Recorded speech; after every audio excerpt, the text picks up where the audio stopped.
Good morning, welcome to CATEX-TV. My name is Frank Fortunato. This is a live broadcast from Princeton, New Jersey. Today is Thursday, July 26th, 2010. It's 11:30 a.m. Eastern Daylight Time in the U.S. It's 4:30 p.m. in London. In Hamilton, it's 12:30, and in Mexico City, it's 10:30. If you need to reach us during the broadcast, you can phone in toll-free at 1-866-67-CATEX. Overseas, our AOL instant mail address is CATEX-TV. We'll go right to our news. Well, there's big news coming from Everest Re. Joe Taranto, the CEO and chairman of Everest Re, is going to be stepping down at the end of this year as CEO after 15 years in the job. The current president of Everest, Ralph Jones III, he's also the COO. He's going to step into the new role beginning the 1st of January next year. Taranto is going to remain as chairman, and he plans to stay on the board, of course. Taranto announced his planned departure from his role at Everest after the company unveiled a 65% dip in first-half net profits, largely driven by rising catastrophe costs, i.e. Chile. Net profits for the first 6 months of the year stood at $134 million, compared with $381 million for the same period last year. Second quarter nets were $156 million, down from $273 million the same time last year. Gross written premiums did increase by 4% during the 3-month period, the second quarter, totaling just over $1 billion for the quarter. The reinsurance premiums globally were up 6% to about $809 million. U.S. premiums were up 3%, international markets were up 9%. The combined ratio slipped a little bit down to 93.2%. That was a deterioration of 4.7 percentage points from last year. Well, Willis is continuing to make news. They're boasting Q2 organic growth in commissions and fees of 4%, driven, they say, by 16% new business growth and, quote, solid client retention. The figures follow on from a reported 3% organic growth rate in Q1.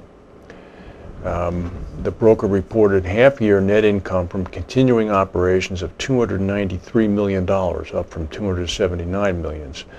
This is despite being hit with a $12 million currency charge as a result of operations in Venezuela. Willis also said that they had new business generation of 16% in the quarter. In the second quarter, Willis's North American unit did report a 2% decline in commissions and fees, down to $362 million. It did, however, benefit from positive growth in its employee benefits practice. Their international unit saw a 6% increase, up to $247 million.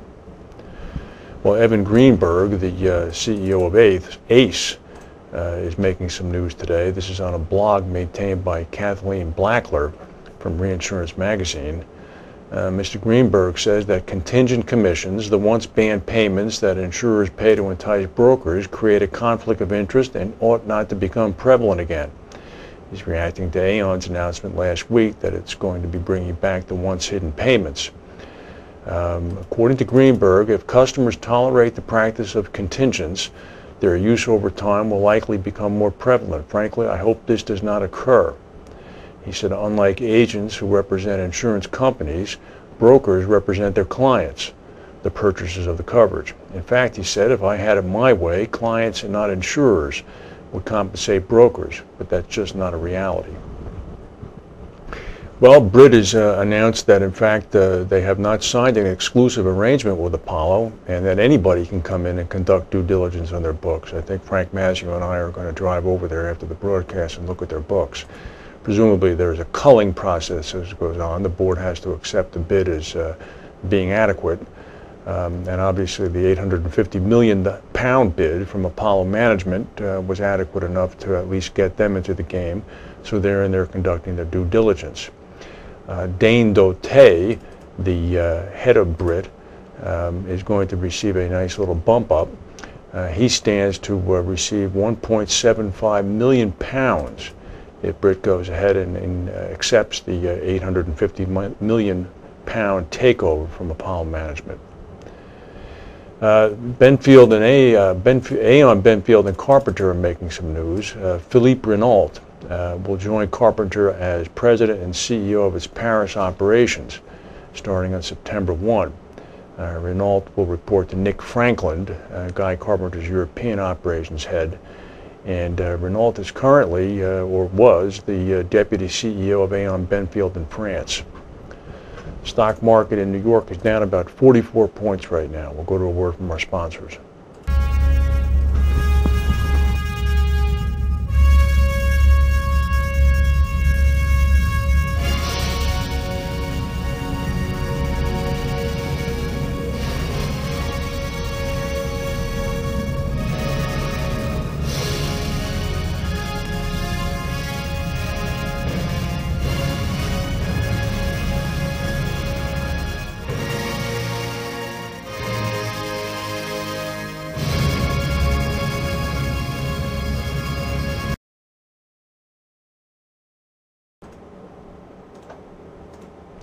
Well, they say that plane crashes occur in threes. On Tuesday, we saw the Lufthansa MD-11 cargo plane crash in Saudi Arabia.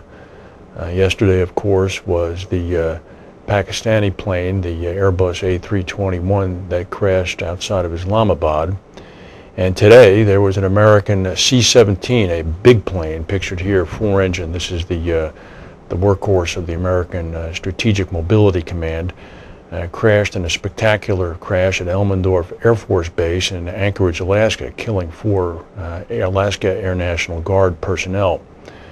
The plane was on a local training run when it crashed. Witnesses said it sent a fireball rising hundreds of feet over the base in downtown Anchorage. There's continuing mystery surrounding the Japanese supertanker with the 2 million gallons of oil that encountered some sort of issue off the coast of Oman in the Persian Gulf. Local Omani officials are now saying that they believe a collision may have occurred and that the ship bumped into something. The captain of the ship told the Associated Press this morning that investigators are examining the ship in the port of Fujairah in the Persian Gulf. Earlier reports that the damage had been caused by an earthquake or a large wave are incorrect. The ship's owner also said that an attack may have been to blame for the incident. Photos are showing a square-shaped dent on the rear starboard sides of the ship's hull. There was no damage, but there was leaking water inside the tanker. Eventually we'll get to the bottom of that. Toyota has another recall. They're recalling 412,000 passenger vehicles, mainly the Avalon model in the United States. They're also calling back over 16,000 vehicles in Japan for steering problems. The 373,000 Avalons being recalled in the U.S.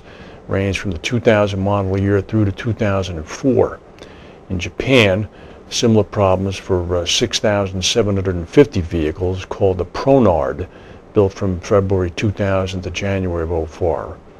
In the U.S., 39,000 Lexus luxury models LX 470s from the 03 to 07 years are being recalled because of a steering shaft problem. In the Congo, at least 138 people have been killed in a boat accident. The accident took place in the country's western Bandundu province yesterday. Reuters is reporting this. There are no other details available. And in Cheyenne, Wyoming yesterday, the Frontier Oil Corporation's refinery experienced a big fire. It caused a lot of consternation in Cheyenne. The fire was actually put out within about an hour by refinery and city fire department personnel. The cause of the fire is currently being investigated, and the crude unit outage will be approximately 2 weeks. Frontier operates a 52,000 barrel a day refinery in Cheyenne, and it markets those products along the eastern slope of the Rocky Mountains. And in Moscow this morning, a fire engulfed a 2-story building at Pushkinskaya Square within about 200 meters of the Kremlin. The fire was fairly big. It covered about 100 square meters in this building. The fire has been put out. The cause is being investigated. They don't know why. Keep in mind, though, that Moscow, with the rest of European Russia, has seen record high temperatures for the past 6 weeks. 10 temperature records have already been